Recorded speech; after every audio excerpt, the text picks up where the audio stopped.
It's cold outside. It's cold outside. You know what? When the winter time come in, I just about like that a little bit more than the summertime. It be too hot in the summertime, man. It be just way too hot. We be complaining about the dogs being hot, but man, sometimes we be just a little bit too hot ourselves. A little bit too hot. So sometimes when it's cold outside, I don't really be tripping. I sit back and enjoy it. You know, in the American bully world right now, you know, uh, people, the masses, breeders, us, everybody, you have to like be open to diversity right now. You have to be open to diversity. You know, you have to be willing to adjust. You have to be willing to adjust to the new style of American bully. You know, you have to be willing to adjust to it. Yeah, and what I mean by that is you if you're a new breeder, you just getting in the game, you just breeding up these bullies anyway. And even if you're not a new breeder, even if you're not a new breeder, man, to be truthful, you have to be. I mean, you have to be willing to bring in new blood into your program. You have to be willing to accept change in your program. Is basically what I'm saying. Because even if you don't change your program and you're not diverse with your program, the next person is going to be diverse with their program, creating the newer style bully.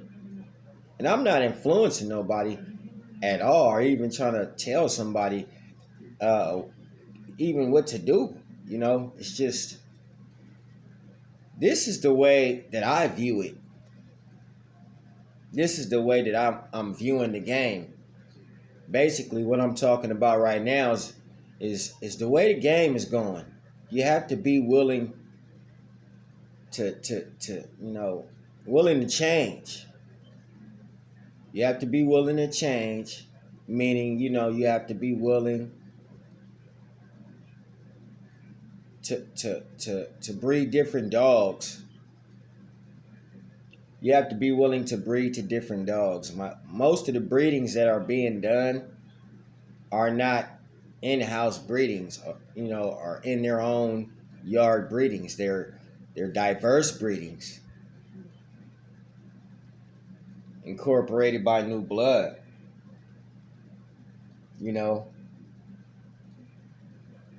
They're diverse breedings.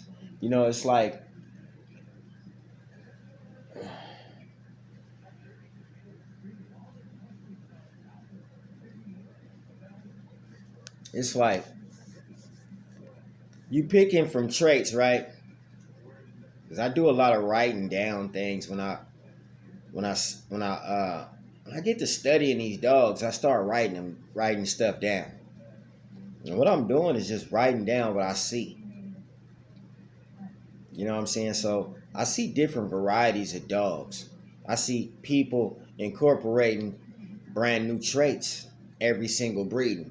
Well, the breeding was never right. And maybe it wasn't. You don't never know if somebody's breeding is right.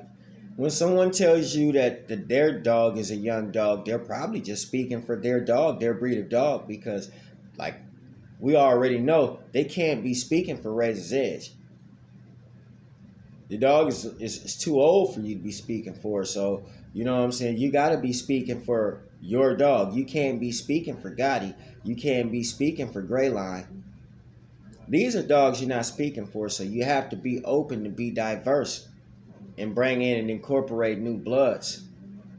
You're looking for traits from different dogs. is what you're looking for to create the new American Bully. You're looking for head pieces. You're looking for better feet. You're looking for straight tails, most definitely. Yeah. You look, you looking for straight tails, most definitely, and you looking for better health. You know, um, even if you think a dog has a heart murmur, when you take your dog to a veterinarian and you see that the dog has a heart murmur, maybe you should stop breeding that dog. If you see he only has one testicle, maybe you shouldn't breed that dog. I'm not saying what you should or shouldn't do because it's already being done, whether I like it or you like it or anybody else likes it. It's already being done. One testicles. Hey, dogs have been able to breed with one testicle. They've been knocking it down, having litters with one testicle. So hopefully when you breed a dog with one testicle and you're being diverse and you're trying to incorporate a new trait, hopefully that other testicle is the trait too. You know what I'm saying? This is crazy. But, and you have to be open to other varieties of dogs. Like different types of blood. All the new bloods that are popping up. There's a lot of new bloods. It's a lot I can't even, name. You have to be open to them. Now, this is something that I wouldn't encourage nobody to go out and do, but as a breeder who is like just open to the bully community right now, and you just want to be diverse, this is probably what, is going on anyway without you even doing it. A lot of people are just diverse. They're willing to change. They open for change. They're looking for the better dog, whether he's a short dog or a bigger dog. They're just looking for the better dog. So you have to be open for change, you know what I'm saying? And to be truthful, what I'm looking at too, a lot of us are looking at, not just me. I speak for everybody. I don't speak for me. I see the dogs just like y'all see the dogs.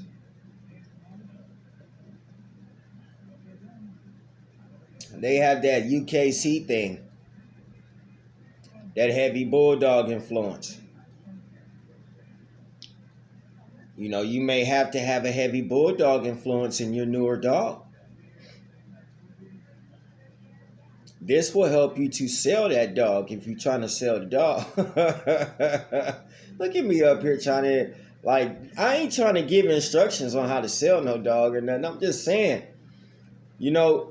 things that are going on in the dog community, these are some of the things that are going on that the dogs that you are looking at today, they do pack a heavier bulldog influence. And that's what the UKC has said once upon a time. The dog must have a heavy bulldog influence, which is not really supposed to have a heavy bulldog influence if it was bred the way it was bred. And we all know the way it was bred. But yet and still it has a heavy bulldog influence. See, you don't know what's going on right now. Why should the dog have a heavy bulldog influence when it wasn't bred to have a heavy bulldog influence? Because it wasn't bred with a bunch of heavy bulldogs. It wasn't. The pit bull was the bulldog, was the first bulldog. Only bulldog. Not the only bulldog, but the pit bull is the bulldog, When there was bulldogs inside of the American Bully breed, it was from the pit, the bulldog, the real bulldog. But in order for you to even try to play catch up with the masses at this point in time, you have to have a heavy bulldog influence up in the dog. This is what I'm saying. Now you got to have a lot of varieties in there, That's where the blend comes in at. You got to be ready to blend. Are you ready to blend your dogs? I don't know if I'm really ready to blend My lilac dog over here, she's nice and high at 5 months old. She she has nice eyes. She has a snout. She has nice fangs on her. I would possibly say her fangs are bigger than average dogs right now. She's 5 months. I'm gonna get a good picture and show you her fangs one day. Like I say, your dogs are supposed to have nice teeth. You know, not only that, but you ain't supposed to only be breeding off the boy dog. Every time you breed, I want all my puppies to look like this boy dog. Or every time you breed, see me myself, I would love for my puppies to come out looking like the girl dog every single time, because I've always been infatuated with female dogs from the gate. I like boy dogs. I'll take a boy dog any day. But if you ever ask me personally, what dog would I start off with? I'm gonna start off with a female, because I love female dogs. And I like female dogs that are real big and buff, because when they get ready to have them babies, they pass on that trait. And a lot of people, they don't get dogs that actually complement the female no more. That's the newer thing. It used to be dogs that complement the female. Now it's just dogs that look good, that blend. Maybe we could get something nice out of this. Sometimes you can't go on a maybe. You really gotta, put it together like a science, man, like an art. A lot of people don't know the art of breeding a dog, because you didn't read enough books and you haven't done enough breedings. See, that's one thing about knowing the art of breeding a dog, is you gotta have had a lot of puppies on the ground before. And then you would know how to switch it up and blend it like the OGs do. They've had so many puppies, they already know not to breed that dog over there to that dog, because those puppies are going to come out skinny, and they're going to have long noses, and they're going to be crazy. They just going to run around all day. But if you breed that dog over there to this dog over here in the corner, him and her always produce nice puppies. They're nice and bulky. They're thick. Everybody always loves them. That information can only come from a breeder, somebody who's bred a dog, who sat back and, really watched these dogs grow. And then, what I'm saying? After that comes consistency. You breeding that same dog over and over again. Once you become a person that learns these type of things, then you become a good breeder. See, most people who are breeding dogs are not listening to anything that I'm talking about right now. Because I'm going to tell you why. Because you want to know why? They already know the direction that they're going in their program. See, when you go to a person like Mr. Marco Suarez, or Mr. Pratt Pitts, they are going to be going in the direction. They already know which direction they're going. They're not bringing in no new dogs. And if they do bring in some new dogs, they're going to call some breeders who breed Razor's Edge just like them, and incorporate a long-lost cousin, a long-lost grandfather of the same breed. But in our time that we're living in right now, you just want to be consistent with breeding the same dogs that you're breeding, such as the Merles. Now, all your whole litter ain't gonna come out Merle, but you want to make it to where at least the majority of them do. It's never good to breed two Merles together. It's always good to breed one Merle to a solid colored dog. This we had to learn from each other, because steel sharpens steel out here in these streets. And a lot of people really ain't gonna go into the proper veterinarian schools that they need to go into, so we have to sharpen each other. So I hope a lot of people who are breeding dogs is paying close attention, because after you do all these things, you're going to start building a profit. Now you accumulating money. See, because this is really originally what you want to do it for is the money. Most breeders who are out here breeding dogs don't do it for the money. They do it for the love of the dog. They do it to better the breed of the dog that they're breeding for. But breeders nowadays are breeding for straight up cash. They want the money off the dribble. As soon as this dog had babies, these man, $2,500. So don't nobody even need to act dumb when somebody throw a $2,000 price at you. You remember you used to get a puppy for $200. Well, you know you can't get no $200 puppies no more. Even F1s ain't $200 no more. You know what I'm saying? You got to have $1,500 at least, man. Straight up. You got to. You know, because now we didn't put all these varieties together. We didn't put so many different varieties of dogs together. That now, you know what I'm saying? We looking for the profit. We looking for the profit, right? This is how you follow the trend. And what I just did was explain the trend. I just explained the trend of how it's going out here. And can't nobody knock it. And you can't say nothing against it. If you don't want to be a part of the trend, you ain't got to breed the American Bully, or what they calling the American Bully anyway. You ain't got to breed it. You don't have to breed the dog. You could go on and just breed pit bulls, or you could just go on and breed staffs. You could just go on and create your own breed.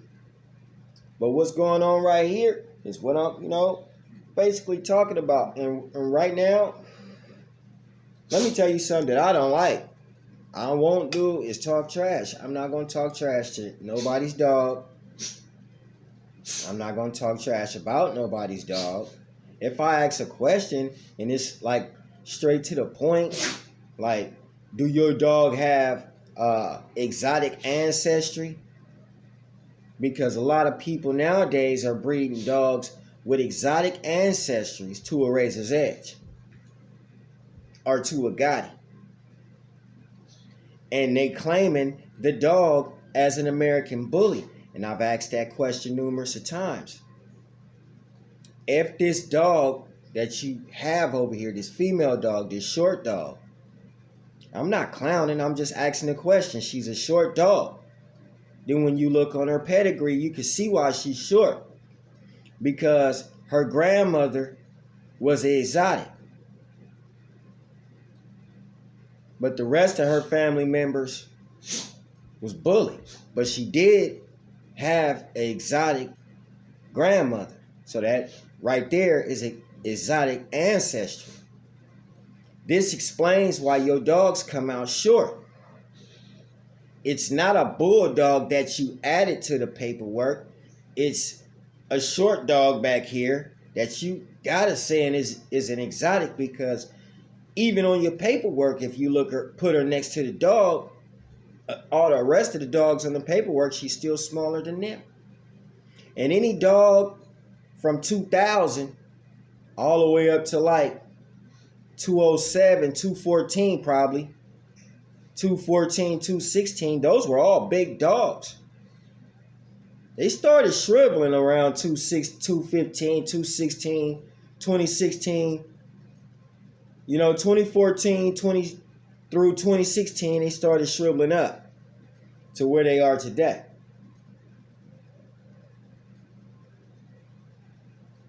You notice how they fluctuate. They go big, then they drop down all the way small, then they come back pocket. Then they go XL, extreme, then they come back down to classics. I'm just kidding around right there. But really, this is the change. And in order to be a part of the change, you have to be diverse.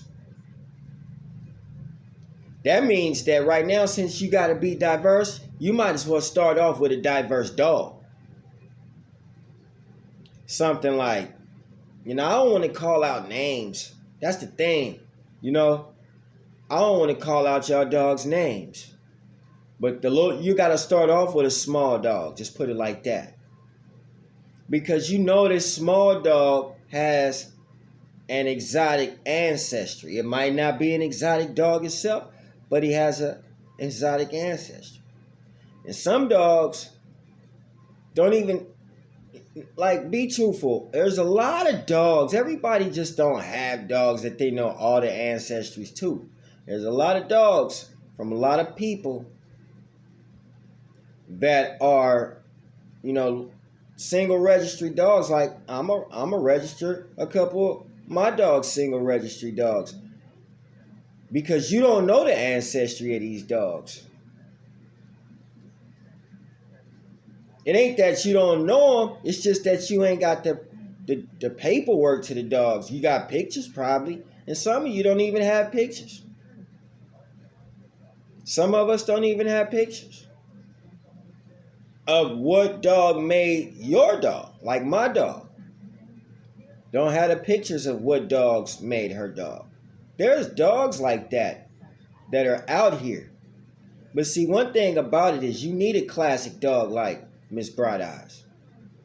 See, the classic dogs, I really, really have saw breedings done by breeders when they take these classic dogs to the American bully dogs of today, such as, like the bistro type dogs, you know, like the Pokemon type dogs, American bullies. But you took a classic to this dog. Hey, that classic does some things to the Pokemon type dogs, because the classic dog has the old school traits in it. It has that ruffian behind it more than the Pokemon style dog. It has that band dog, that pit bull, that Staffordshire, because it looks like my dog. See, my dog has more of the throwback dogs in her than the next person's dog do. You can look at her and tell, because she has a real snout, teeth, and she displays a different mentality than most people dogs do, such as animal aggression. Real facts. And she's only 5 months. Hey, my dog was 3 months old when she ate a chicken, man.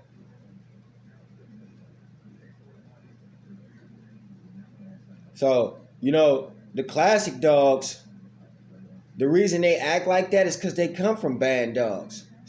That's a hog dog. It's a guard dog. They come from, you know, watchdogs. It's a classic dog. It brings to the table what your new school American bully is not able to bring, which is that throwback dog. The throwbacks that's in there. The old school blood that's in there. Tight skin is a must already. You can see how, you know, sometimes how tight Bright Eyes skin is. You can see it right now. I was going to show you.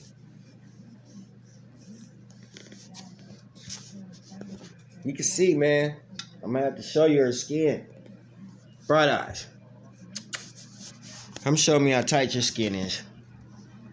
Look at how tight her skin is, man. Good girl. She was asleep. Oh, she sleep. She was laying down there asleep. Look how tight her skin is, though. Sit down. Sit down. You can go back to sleep. She was asleep. Sit. Sit down. Sit. Sit down. Classic. She was asleep, though. You know? Sit down. Tight skin already. See what I mean? She brings to the table what your new school dog probably won't. No wrinkles, no bulldog influence. Nah, bruh. She ain't gonna bring that heavy bulldog influence. Nah. She ain't gonna bring that. Said she ain't gonna bring that heavy bulldog influence. She looks terrier. She don't look bulldog. She a little cold right now. You know, one thing about Bright Eyes is she, you know, being an inside dog, she wants her way. Like, I want my cover. I wanna be warm. I want your space, basically. So right now she's just a little cold, and plus I just woke her up. Just to show you that the skin is tight. And you can see, like, she's a bully, because she's lilac. You can tell. Ain't no pit bulls out there lilac. She's a bully, right? Got it in her all the way through. But not that wrinkled dog, bulldog influence like the UKC say you're supposed to have. That's that's not what it was built from. So when you take something like Bright Eyes,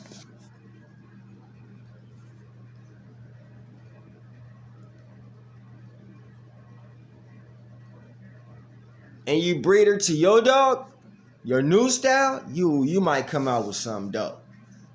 You're gonna come out with something dope. Because you know why? She brings out that old school element that's lost in the new school dogs. Hey man, I told you from the gate, you gotta be diverse. Find you some good blood and be diverse with it. But let me tell you something. This right here was an episode of Face the Bully, man. I just had to come and holler at my people. You know, I told you I like to talk about dogs, and I hope y'all do too. I'm never clowning.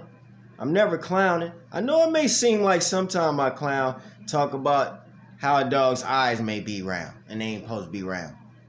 You know, talk about how their eyes be blue, and they ain't supposed to be blue, and laugh. I'm just clowning. Why they teeth so small? You know what I mean? Damn. Why he got that little short tail? Things like that. I'm just I'm just clowning, man. You know what I'm saying? I mean, dang. Why he got wrinkles all on him? I don't know. My dog got she look like she got a nice sway back right now. You know, she do. My dog look like she got a sway back. She got I mean, her snout is longer than most average bullies, but I like it. I like that. I like a dog with a snout, man.